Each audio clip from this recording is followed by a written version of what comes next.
이 시간에는 하나님께 은혜를 입은 마리아라는 제목으로 함께 말씀의 은혜를 나누길 원합니다. 오늘도 거룩한 주일을 맞아 주님 앞에 예배하러 나온 여러분들을 하나님께서 진심으로 사랑하십니다. 하나님은 오늘도 말씀하시며 우리를 초청하시는데 거기에 반응할 때 역사가 일어나는 것입니다. 말씀을 듣고 그냥 끝내버리면 돌짝밭이나 가시떨기로 끝나겠지만 그 말씀을 듣고 그래 나도 이렇게 살아야지 결단하는 순간 여러분의 그 말씀이 여러분 속에 잉태되어 놀라운 결실을 맺을 줄로 믿습니다. 오늘도 하나님 말씀으로 말미암아 여러분이 새로운 힘과 소망을 갖게 되기를 간절히 축원합니다. 이제 며칠이 지나면 성탄절입니다. 지구상에 존재하는 모든 교회가 성탄절로 지키는 날입니다. 성탄절은 인류를 구원하기 위해서 하나님께서 이 땅에 오셨는데 이 땅에다가 천국을 만들어 오신 것이 아니라 이 땅은 마귀가 지배하는 세상이기 때문에 마귀가 지배하는 이 세상에 있으면 나중에 심판 후에는 이 우주가 불타서 지옥이 되니까 탈출시키기 위해서 하나님께서 대사로 이 땅에 육신을 입고 오신 것이 바로 성탄절인 것이죠. 그래서 우리는 어찌하든 간에 이 세상을 떠날 준비를 잘하는 것이 인생에 성공한 거예요. 이 땅에서 영원히 살기 위해서 이 땅값만 추구해서는 이 인생은 실패한 인생이에요. 절반을 잃은 거 왜? 육체만을 살았거든요. 영원히 절반이지만 이것이 더 중요한 부분이니까 우리는 영혼을 위해서 잘 살게 되기를 축원합니다. 우리 영혼을 구출해서 육체는 흙이 돼서 없어지겠지만 영혼을 구출하기 위해서 이 땅에 오신 예수 그리스도 그분의 오심이 바로 성탄절인 것이죠. 그런데 이 성탄절에 또 설치는 이단들이 있습니다. 그 이단은 하나님의 교회라는 그런 이단인데요. 이 이단은 12월 25일이 성탄절이 아니다. 맞아요? 틀려요? 아무도 대답을 안 합니다. 맞아요? 틀려요? 맞아요. 여러분 이단들이 다 틀린 얘기 한 줄 아세요?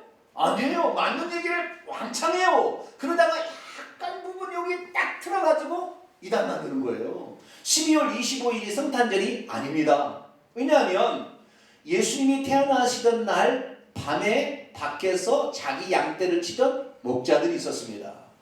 그런데 이스라엘 나라는 겨울철에 밖에서 양떼를 치지 않습니다. 왜? 뜯어먹을 풀이 없으니까. 그러니까 어떻게 해요? 풀이 뜯어먹는, 풀이 나있는 그때 예수님이 탄생했다는 거죠.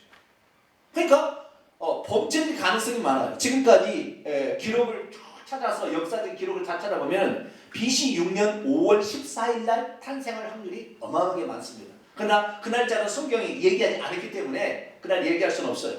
그래서 초대교회는 성탄절이 무슨 날이라고 알지 못했기 때문에 성탄절을 지키지 않냐고 부활절만 예수님이 부활하신 그 유대인의 6월절 다음 날에 부활하셨으니까 그것을 지키고 있었어요. 그래도 예수님이 오신 것이 중요한데 어떻게 할까 하다가 사람들마다 이제 성탄절을 지키기 시작했는데 날짜를 모르니까 예수님께서 이 세상에 이제 30세가 되어서 공생애를 시작하면서 복음을 선포하던 그 첫 번째 일을 주현절이라고 그랬는데 주현절 첫 번째 주일을 1월 6일을 성탄절로 이렇게 지켜온 거예요. 그래서 많은 일을 지켜오다가 나중에 로마 천주교가 서방교회가 로마 황제였던 300 몇 년의 황제였던 이 콘스탄틴 대제가 드디어 기독교를 공인하면서 다른 이교도들도 기독교를 받아들이게 해서 이교도들이 숭배하고 있는 태양신의 탄생일이 12월 25일이었어요. 그런데 그들도 기독교를 같이 이렇게 믿었으면 좋겠다 이렇게 하다가 그런데 이렇게 끌어오는 방법이 없을까 하다가 생각을 한 거죠. 바로 태양은 뭐냐? 돋는 해로 올라온다. 이 사가랴 선지자가 얘기한 것처럼 사가랴 그 제사장이 얘기한 것처럼 돋는 해 우리에게 빛나는 태양은 예수 그리스도니까 그 예수님의 탄생이 12월 25일과 똑같다. 그러니까 너희들이 그 생각하고 있는 그 태양신은 바로 예수 그리스도니까 예수 그리스도의 탄생일을 같이 축하하자. 그리고 끌어들인 거예요. 그래가지고 12월 25일 날이 갑자기 어떻게 성탄절로 지켜지기 시작해서 300년 그간에 그러다가 336년에 거의 서방교회 대부분의 교회가 12월 25일을 성탄절로 지켰어요. 그러나 히랍 정교회 같은 경우는 1월 6일 주현절을 지키다가 서방교회가 점점 지키니까 그걸 따라가게 되고, 아르메니안 교회는 지금도 1월 6일을 성탄절로 지키지 12월 25일을 지키지 않습니다. 우리는 카톨릭에서 이렇게 나왔지만, 개신교지만 12월 25일을 지키는 전통을 따라가고 있어요. 그래서 12월 25일을 성탄절로 지키고 있는데, 중요한 것은 날짜가 중요한 것이 아니라 하나님 아버지께서 육신을 입고 인류를 구원하러 이 세상에 오셨다는 것이 중요한 것입니다. 믿음이란 날짜에 목매는 것이 아니라 하나님께서 육신을 입고 이 세상에 오셨다는 사실을 붙잡는 것입니다. 할렐루야. 오늘 본문 말씀은 요셉과 약혼한 처녀 마리아에게 가브리엘 천사가 나타나서 은혜를 입은 자여 라고 말하면서 그녀에게 메시아가 잉태될 것이라는 사실을 전해주었다는 말씀입니다. 마리아는 대체 어떻게 되어서 은혜를 입은 자라는 말을 듣게 되었던 것일까요? 그런데 성도 여러분, 한번 물어보겠습니다. 마리아는 진정 은혜를 입고 있었던 여인이었을까요? 은혜를 입었다는 것은 이 동사, 분사, 완료, 수동태, 여성 2인칭 단수입니다. 다시 말해서 은혜를 받게 된 너 여자요, 이런 말이죠. 그러면 마리아는 진짜 은혜를 입은 여자일까요? 자기가 좋아하는 남자에게 시집을 가야 그래도 은혜를 입은 것인데, 자기가 시집 갈 수 있는 남자는 정해져 있는데 그 여자를 은혜를 입은 여자라고 말할 수 있을까요? 어쩔 수 없이 유다 지파의 총각에게만 결혼해야 될 기구한 운명을 가지고 있는데, 이 여인이 과연 은총을 입은 여인일까요? 뿐만 아니라 그의 아버지 헨리라는 아버지가 있는데, 그 아버지는 딸만 둘만 낳아서 아들을 낳지 못해서 그 집안의 대가 끊기게 되었어요. 그런데 은총을 입은 여인이니까 아들로 태어났어야 되는데 딸로 태어났으니 이게 은총을 입은 것입니까? 은총을 안 입은 것입니까? 뿐만 아니라 자기가 태어난 고향에서 살면서 잘 살아야 될 텐데 떠밀려 가장 못 사는 동네가 갈릴리인데, 그 갈릴리에서도 가장 못 사는 쪽방촌이 바로 산골이 갈릴리 나사렛인데, 그 나사렛까지 밀려서 지금 살고 있는 그 사람이 과연 은혜를 입은 여인이라고 말할 수 있을까요? 그리고 이 천사가 전해준 소식대로 만약에 처녀로서 잉태를 하게 된다면 결혼도 못해보고 파혼을 당할 위기에 처해 있고, 뿐만 아니라 이 사실이 알려진다면 부정한 여인으로 알려져서 돌팔매질을 당해서 죽을 위험성을 가지고 있는데, 이 여자가 과연 은혜를 입은 여자라고 말할 수 있을까요? 아무리 생각해봐도 천사가 하는 말을 그대로 받아들이기가 어렵습니다. 은혜를 받는 사람이 되기는커녕 오히려 잘못하다가는 결혼도 못해보고 죽임당할 형편에 처했기 때문입니다. 오늘날 우리들도 마찬가지입니다. 우리의 지금 삶이 너무 비참하고 어려운 상황인데 더 어려운 일이 우리에게 기다리고 있다. 믿음 생활을 시작하니까 과연 우리가 은총을 입은 사람이라고 말할 수 있을까요? 믿음이 있어도 주님의 섭리와 뜻을 헤아리지 못하게 되면 은혜가 은혜되지 못하고 은혜가 오히려 고통과 아픔이 될 수 있습니다. 오늘 본문 말씀은 BC 6년경 갈릴리 나사렛이라는 동네에서 일어난 한 사건을 우리에게 전해주고 있습니다. 하나님으로부터 보내심을 받은 천사장이었던 가브리엘이 메시아가 잉태할 여인을 찾아서 유다 지파 총각인 요셉과 결혼한 그 마리아를 찾아가고 있습니다. 그리고 그녀에게 말합니다.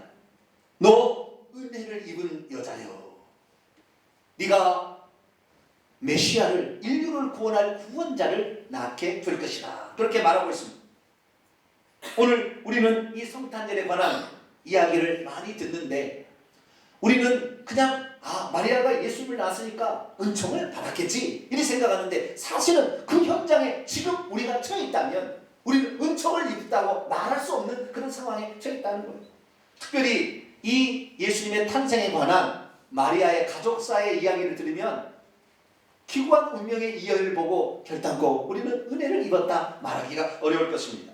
자, 그러면 이 여인은 어떤 기구한 운명의 여인이었고 얼마나 비참하게 살았던 여인이었을까? 성경 말씀을 통해 조금 더 살펴보도록 하겠습니다. 성경 말씀 하나 읽겠습니다. 누가복음 3장 23절 한번 읽어볼까요? 시작. 예수께서 가르치심을 시작하실 때에 30세쯤 되시니라. 사람들이 아는 대로는 요셉의 아들이니 요셉의 이는 헬리요. 헬리의 이는 누구예요? 누구요 해서 아브라함이요 그 다음에 하나님까지 나가는 족보 이야기가 이제 시작이 됩니다.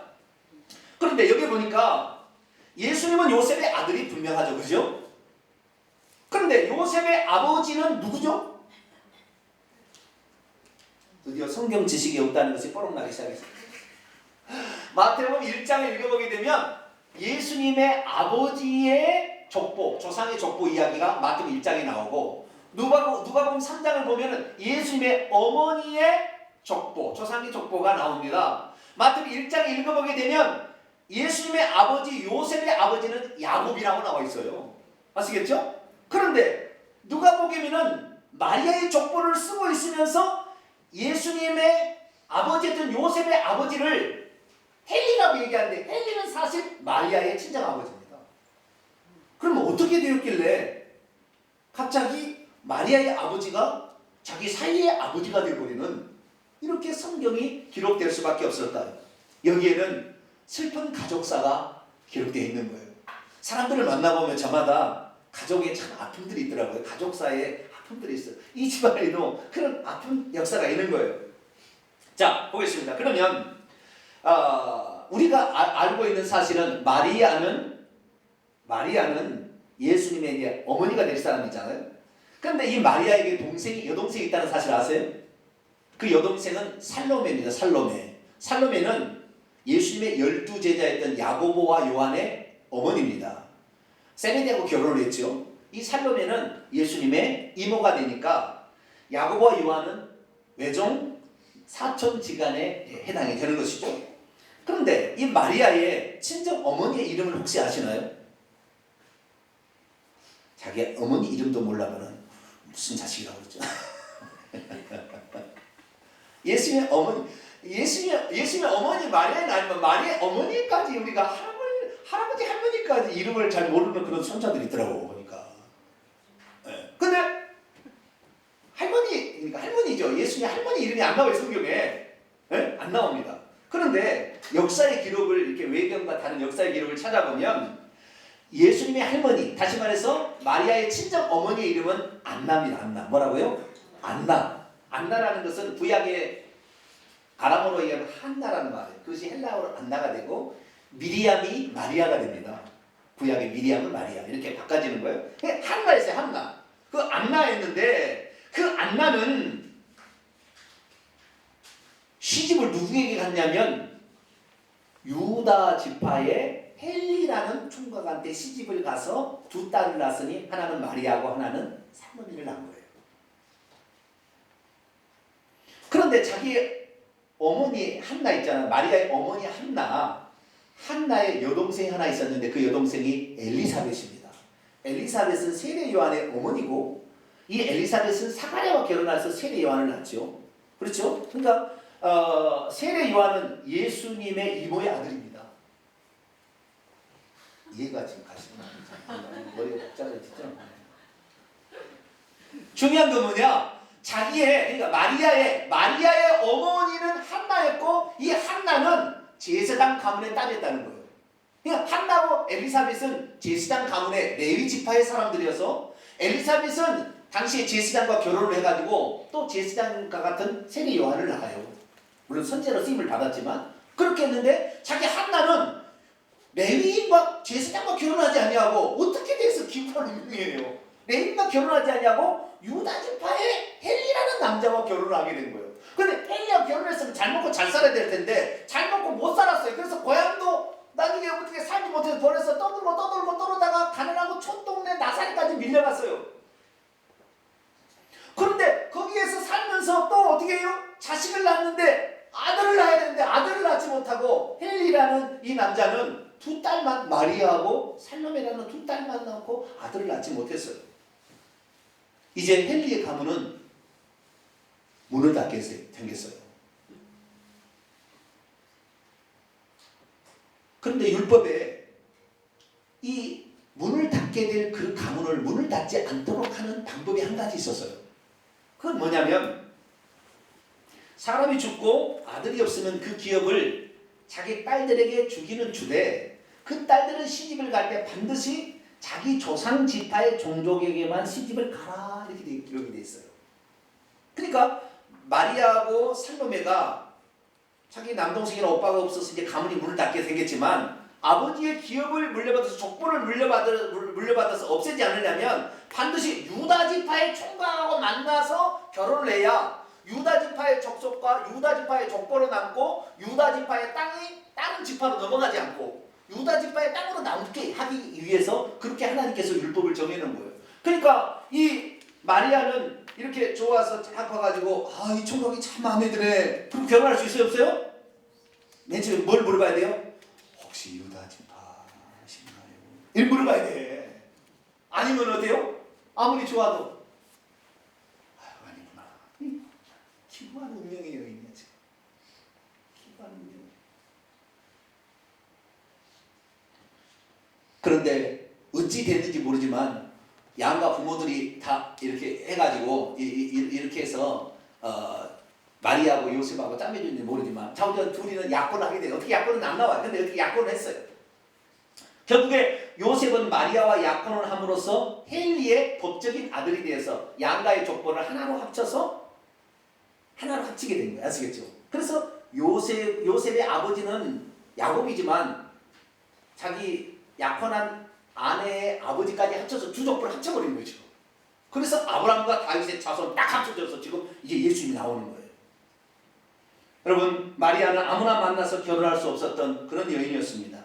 자신의 제한된 범위 내에서 결혼을 했던 기구한 운명의 여인이었고 자기의 고향 산천을 떠나서 아버지 헨리와 어머니 안나와 더불어서 갈릴리에서 가장 못 사는 동네, 가장 불쌍한 동네, 가난한 동네에 가서 살았던 아주 가난한 사람이었고 뿐만 아니라 유다 지파의 총각을 고르다 보니 그때 당시에 가장 보잘것없는 직업이었던 목수라는 직업을 가진 요셉과 약혼한 사람이었습니다.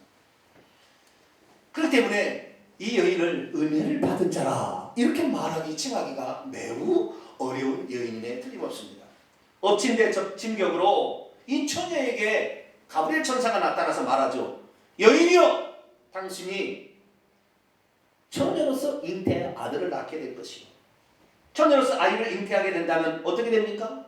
남편의 사랑 한번 받아보지도 못하고 파혼당할 것이 뻔하고 잉태 사실이 알려지게 된다고 한다면 동네 사람들에게 돌에 맞아 죽을 운명에 처해 있는 그 가련한 슬픈 여인이 바로 마리아라는 사실입니다. 이쯤 되면 마리아는 이렇게 말할 수 있습니다. 주여, 지금 우리 아버지의 가문이 문을 닫게 생겨서 좋아하지도 않는 남자와 결혼하게 되었고 밥 먹고 살려고 목수인 총각과 약혼한 상태였는데 처녀로서 잉태를 하라고 하니 결혼을 한번 못 해보고 내가 파혼당할 위기에 처해 있고 그리고 죽기에 딱 알맞은 처지에 있으니 내가 과연 은혜를 받은 자라고 말할 수 있습니까? 그럼에도 불구하고 마리아는 천사의 방문을 받은가 동시에 주의 말씀이 자기에게 그대로 이루어지기를 소망해봅니다. 설령 그렇게 하다가 결혼도 못해보고 임신 사실이 발각되어서 돌파배지를 당하는 그런 항이 있더라도 주님이 나를 통하여 뭔가를 일하신다고 하는데 주님 그 말씀이 내게 이루어지기를 소망합니다 라고 고백했다는 거예요. 사랑하는 성도 여러분, 마리아 기구한 운명의 여인이었습니다. 그러나 하나님의 방문을 받는 그 순간부터 그 여인의 태도가 달라지기 시작했고 그로 말미암아 그 여인은 만대의 복이 일컫는 여인이 되었으니 과연 이 여인은 어떻게 되었어? 나중에 안전하게 아이를 낳은 어머니가 될 수 있었고 그리고 모든 사람들로부터 복된 여인이라 칭함을 받는 그런 여인이 되었을까요? 자, 첫 번째부터 한번 살펴보도록 하겠습니다. 첫째를 보겠습니다. 마리아가 복을 받게 된, 은총을 입게 된 첫 번째 이유. 첫째, 마리아는 자신이 비록 비천한 처지에 있는 여인이었지만 하나님께서 그에게 찾아오신 것이 자신의 인생을 바꾸어 줄 것이라는, 변화시켜 줄 것이라는 사실을 굳게 믿음으로 은총을 받은 여인이 되었다는 것입니다. 가브리엘 천사가 요셉과 정혼한 마리아의 집에 들어가서 은총을 받은 여자여 기뻐하라 그렇게 말했기 때문입니다. 마리아는 자신에게 찾아온 하나님의 천사가 무엇 때문에 왔는가? 자신의 이 슬프고도 기구한 이 가족사에 이 비참한 상태에 놓인 자기 자신을 하나님께서 돌아보시고 이것을 바꾸기 위해서 나를 지금 찾아오셨다 이렇게 생각했다는 거예요. 그가 나중에 잉태를 하게 되어서 축복을 받을 때에 그가 하나님 앞에 찬송한 내용이 성경에 기록되어 있어요. 누가복음 1장 46절에서 48절을 보면 마리아가 말합니다. 내 영혼이 주님을 찬양하며 내 마음이 하나님 내 구주를 기뻐하는 것은 그의 여정, 당신의 여정의 비참함을 돌아보셨기 때문입니다. 이제후로는 만대에 나를 복이 있다고 이끌게 될 것입니다. 그가 얼마나 비참한 여인이었는데 자기가 좋아하는 총각하고도 결혼할 수 없었고 하루세끼 밥 먹기도 힘드는 그런 가난한 집안에 태어났고 더욱이 처녀로서 잉태를 함으로 말미암아 죽을 위험에 처해 있었지만 하나님의 말씀이 자기에게 와서 하나님의 천사가 자기에게 와서 너를 하나님이 쓰실 것이다 기뻐하라 했을 때 하나님이 나를 통하여 일하시므로 말미암아 나의 이 비천한 처지를 바꿔서 높이 귀히 들어 쓰실 것이라는 하나님의 약속을 믿음으로 이 여인은 복된 여인이 되었고 은총을 받은 여인이 된 것입니다. 오늘 우리들도 마찬가지 아니겠습니까? 우리의 삶을 보면 현재의 현재 측면을 보면 나아진 것이 없잖아요. 갈수록 더 어려워지잖아요. 그런데 앞으로 일을 생각하면 더 어려운 일이 더 기다리고 있네. 그때 우리는 어떻게 생각하시겠습니까? 대부분 사람들은 좌절하고 낙심할 것. 내 인생이 이것뿐인가? 그러나 우리의 인생을 바꿀 놀라운 사실이 있으니 하나님께서 천사를 보낸 것처럼 오늘도 사람들을 보내서 또 이 하나님 말씀을 통하여 여러분에게 말씀이 들려질 때 그것을 딱 붙잡는 순간 여러분의 기구한 운명은 끝나는 것입니다. 할렐루야. 여러분의 비천한 처지는 새로운 인생으로 달라질 수 있다는 것입니다. 우리가 스스로 택한 것이 아니오 하나님께서 누군가를 통해서 천사를 보내듯이 하나님의 말씀을 통해 너는 복을 받을 수 있다라고 말하는 순간 그것을 아멘으로 딱 받아들이게 될 때 우리의 인생은 그때부터 달라지게 되는 줄로 믿습니다. 아멘. 마리아는 자신의 그 비천한 처지 앞으로 더 어려운 처지가 남아있었지만 주님이 찾아오셨을 때 그래 주님이 나에게 찾아온 것은 나에게 복을 주기 위하며 나의 비천한 신분을 높여주기 위함이라는 사실을 굳건히 붙들었을 때 진짜 그런 비천한 처지에서 벗어나는 만대의 복이 있다 이끄는 그런 여인이 된 줄로 믿습니다. 그래서 우리는 이 여자가 정말 이 여자가 감당해야 될 그 사실에 대해서 더욱더 믿음으로 우리도 반응하게 될 때 우리도 이 여인과 같은 놀라운 변화와 그리고 상승이 있을 줄로 믿습니다. 두 번째 보겠습니다. 마리아는 두 번째 보겠습니다. 두 번째 보게 되면 마리아가 복을 받게 된 두 번째 이유는 마리아는 처녀로서 아기를 잉태하게 되면 자신에게서 어떤 위기와 위험이 닥쳐온다 할지라도 자신의 태를 통해서 메시아가 잉태될 것임을 굳게 믿음으로 복을 받은 여인이 되었다는 거예요. 이게 무슨 말이냐면 그 밑에 말씀 보세요. 보라 내가 잉태하여 아들을 낳으리니 그 이름을 예수로 하라.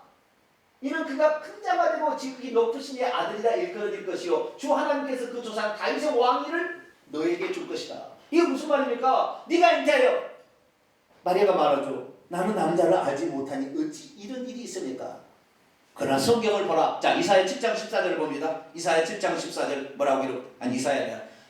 그렇죠. 이사야 7장 14절. 네, 이사야 7장 14절. 같이 읽습니다. 시작. 그러므로 주께서 친히 징조를 너에게 주실 것이라. 보라 처녀가 잉태하여 아들을 낳을 것이요 그의 이름을 임마누엘이라 하리라. 아멘. 성경에 이미 기록되기를 뭐요? 처녀가 그 아이를 잉태해야만이 그 아이는 메시아가 될 수 있다. 라는 약속의 말씀이 있었던 거예요. 그러니까 이 여자가 하나님의 방문을 받아서 이제부터 자신의 비천한 신분을 바꿔줄 그런 날을 하나님의 약속의 말씀을 붙잡을 때 그런 놀라운 역사가 일어난다는 사실을 알기는 알았지만 그러나 막상 그것이 되어지려고 하면 처녀가 임신해야 되는데 처녀가 임신하면 파혼당할 것이에요. 처녀가 임신하면 동네 사람이 세상에 이 약혼해가지고 몸도 잘 지키지 못해서 그 자리에 어떤 남자하고 부정한 남자하고 야 임신을 해 이랬느냐 돌로 쳐 죽인단 말이에요. 그러니까 지금 내가 하나님 말씀대로 살려고 하나님의 말씀을 받아서도 그 말씀을 받을 때 그 말씀을 그대로 지키려고 하면 앞에 위기와 위험과 어려움이 앞에 놓인 것이 사실이에요. 그렇다 할지라도 마리아는 그래요. 내게 그런 위험이 닥치고 그런 위기 상황이 닥친다 할지라도 주님께서 나를 통해 그런 뜻을 이루신다고 하고 나의 이 비참한 신분을 바꾸신다 한다면 내가 죽임당할 그런 현장에 간다 할지라도 나는 주의 말씀이 내게 이루어질 것을 것을 나는 소망하고 나는 그것을 순종하며 가겠습니다. 결단했다는 겁니다. 할렐루야. 여러분들 이런 결단 있게 되기를 축원합니다. 우리의 인생이요 주의 말씀을 따라서 가려면요 더 힘들어요. 예수 믿지 않을 때는요 예수 믿어서 복을 받으려고 하니까 더 어렵네 인생이. 왜요? 마귀가 우리를 가만 놔두지 않잖아요. 이놈이 복을 받으면 하나님 일할 거거든. 어찌하든 간에 복을 받지 못하도록 어려움과 역경성에 우리 집어넣는다 이 말이에요. 그때 우리가 좌절할 것인가? 도망쳐버릴, 아이고 나는 아닌가 봐. 그리고 도망쳐버릴 것인가? 우리는 거기에 오늘도 선택의 기로에 서 있는 거예요. 마리아는 그 순간에 역사적 기록에 하면 18살 소년입니다.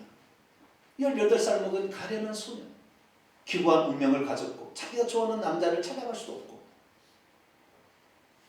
너무 가난해서 밥 먹여준다는 총각에 가야 되는 이런 여인이었지만 그러나 하나님의 뜻이 자신의 태를 통하여 이루어진다는 사실을 들었을 때 그녀는 그 말씀을 마음에 새긴 거예요. 할렐루야. 그래 나를 통하여 하나님의 뜻이 이루어진다면 나는 이것보다도 더 좋은 것이 없어. 내가 혹시 이 뜻을 못 이루다가 돌팔비를 당하고 죽는 날이 있더라도 나는 이 뜻을 이루고 말 거야. 그 믿음을 고백했다는 거예요. 여러분의 인생 속에서도요 예수 믿고 하나님 뜻대로 살려면 어려움이 더 찾아와요. 근데 그 어려움을 이겨낸 사람들이 성경에 기록되어 있어요. 다. 성경에 복을 받은 수많은 사람들이 나오는데 이 사람들이 단 한 사람도 거저 그냥 뭐 복을 받은 사람이 아무도 없어요.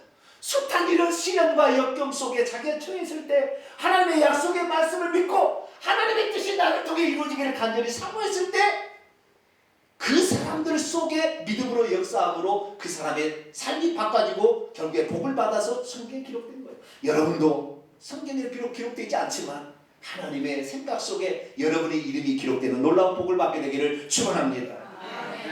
주의 말씀대로 살면 어떤 위기와 위험이 닥쳐온다 할지라도 좌절하지 마십시오. 하나님의 복을 주기 위해서 지금 그 테스트하는 그 순간이 지금 와 있는 거예요. 이때 하나님의 뜻이 내게 이루어지도록 내가 믿음으로 아멘할 때 하나님은 그 순간에 그 테스트 속에 아이를 잉태함으로 기적의 역사를 시작하기 시작하는 거예요.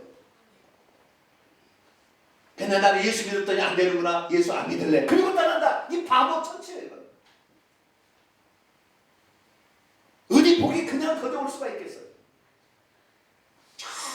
어려움을 통과함으로 나중에 얻게 되는 거예요. 여러분도 마리아와 같은 이런 어려움에 처할지라도 좌절하지 마십시오. 오뜨기처럼 다시 일어나게 되기를 축원합니다. 하늘이 무너져도 솟아날 구멍이 있다고 하는데 우리 하나님이 나를 통해 역사한다 이 말씀을 받을 때 아멘 할 때 우리의 역사는 반드시 새롭게 변화될 줄로 믿습니다. 세 번째입니다. 왜 마리아는 은총을 입은 여인이요 복을 받은 여인이라고 부름을 받을 수 있었을까요? 자, 세 번째를 보겠습니다. 화면을 보시기 바랍니다. 셋째, 마리아는 자신의 자유의지로서 기꺼이 자신에게 이러한 일이 일어나기를 간절히 사모했기 때문에 복을 받은 여인이요 은총을 입은 여인이 되었다는 것입니다. 여러분, 마리아가 아무리 하나님의 말씀이 주어졌다 할지라도 인간은 자유의지라는 걸 가지고 있어요. 내가 이걸 할 건가 말 것인가는 내가 선택하기 나름입니다. 선악과를 놔두고 하나님께서 따먹지 말라 그러겠는데 따먹을 수도 있고 따먹지 않을 수 있는 자유의지를 인간에게 주셨어요. 그렇기 때문에 인간은 그 말씀을 듣고도 그대로 순종할 것인가 말 것인가를 스스로 결정할 수 있는 거예요. 주님이 우리를 초청해서 구원으로 와도 내가 예수를 믿을 것이냐 안 믿을 것인가, 내가 예수를 믿고 있어서 축복으로 안내하는 말씀을 들었을 때 이렇게 하면 위험과 어려움을 처한다 할지라도 그것을 내가 믿을 것이냐 말 것이냐 이것은 우리가 결정하는 거라. 근데 마리아는 그 천사의 얘기를 쫙 들어봤어요. 그랬더니 내가 너에게 전해준 말을 네 스스로 한다면 불가능하. 왜? 처녀가 아이를 잉태할 수 없으니까. 지극히 높으신 능력이 너를 덮으리니 하나님께서 너에게 오셔서 역사를 하면은 네가 결정해서 네 자유의지로 이것을 아멘이라고 받아들이면 내가 이룰 것이니. 할렐루야. 하나님 그게 말씀하신 거예요. 너는 안 돼. 너는 절대 처녀로서 잉태할 수 없어.